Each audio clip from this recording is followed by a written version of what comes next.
Brazil's nude beaches are being defended beach by beach. At Praia do Pinho and Galheta, two naturist groups are fighting different battles against the same pressure. For years, naturists at Praia do Pinho asked the city of Balneário Camboriú for help.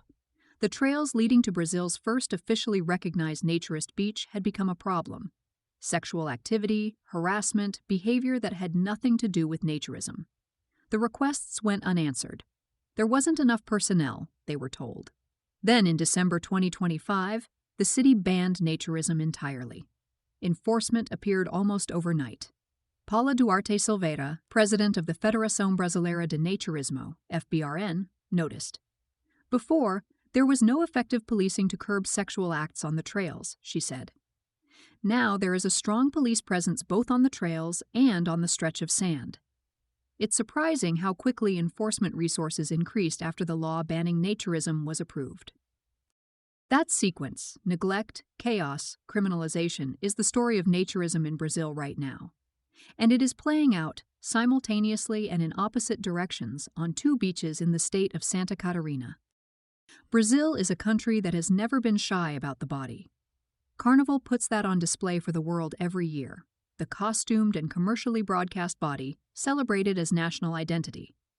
What Brazil has always been less comfortable with is the body that just exists.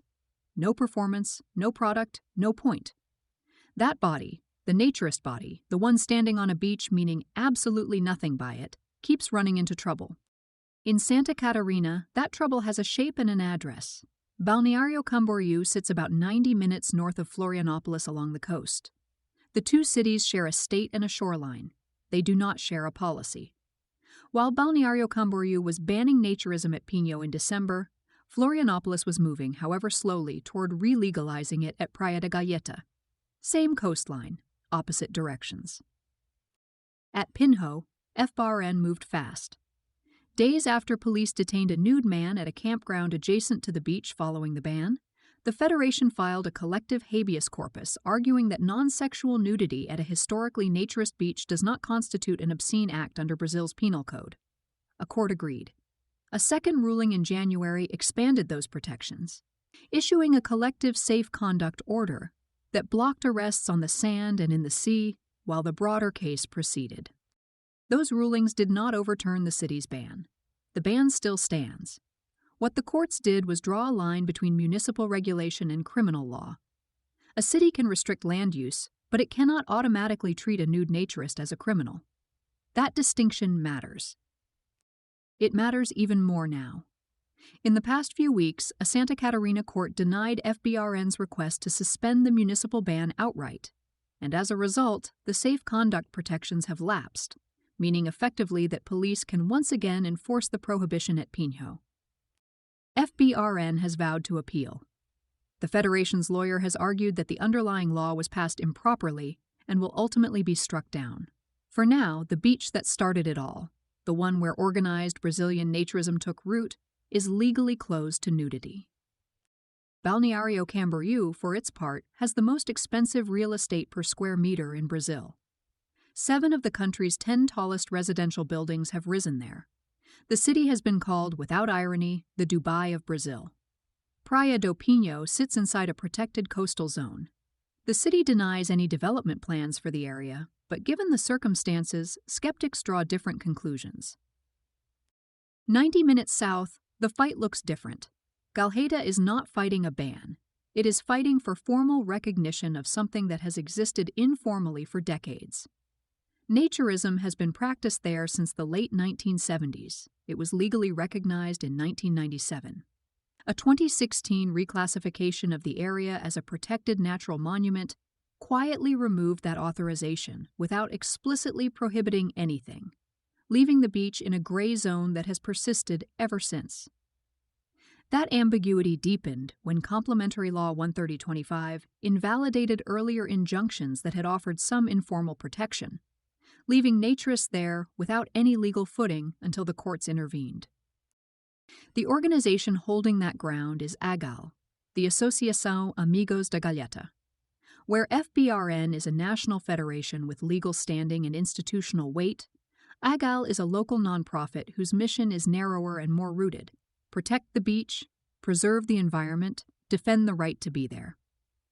The two jobs have always been the same job at Galheta, where naturists have long functioned as the beach's most consistent stewards, cleaning up, monitoring the space, reporting problems to a city that rarely responded.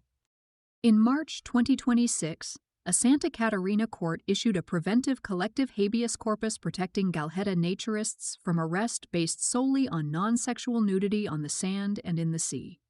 The ruling, which AGAL brought, does not authorize naturism, but prevents criminalization of it while the city continues to debate formal regulation.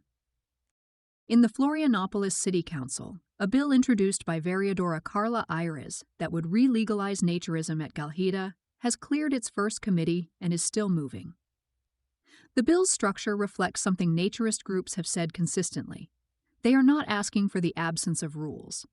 They are asking for honest ones.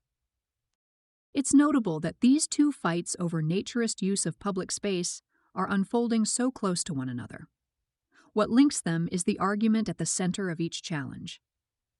Both beaches have experienced a kind of yo-yo effect, with ordinances and enforcement shifting back and forth in response to pressure on the status quo, the result of diligent work from local advocates.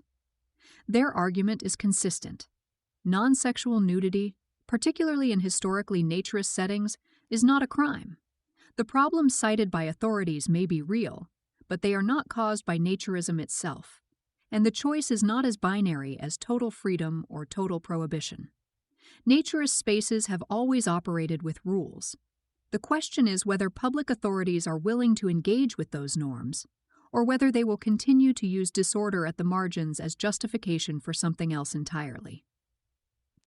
It seems, perhaps, that the courts in Santa Catarina are beginning to listen, but these fights are not over. That didn't happen because attitudes changed. It happened because FBRN and AGAL built records, filed petitions, showed up, and gave judges a framework for understanding these beaches as more than convenient problems to manage. That's what it looks like to fight for naturism. We hope you're enjoying Planet Nude. If so, please consider a paid subscription. Your membership comes with exclusive content and supports our work. Subscribe at www.planetnude.co.